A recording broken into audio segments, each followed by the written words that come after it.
So this is regarding the faceplate getting stuck on the mini lathe from Harbor Freight. Seems to be a pretty common problem online.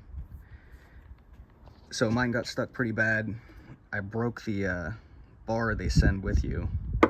So what I ended up doing is I stuck an Allen wrench right there to stop the spindle.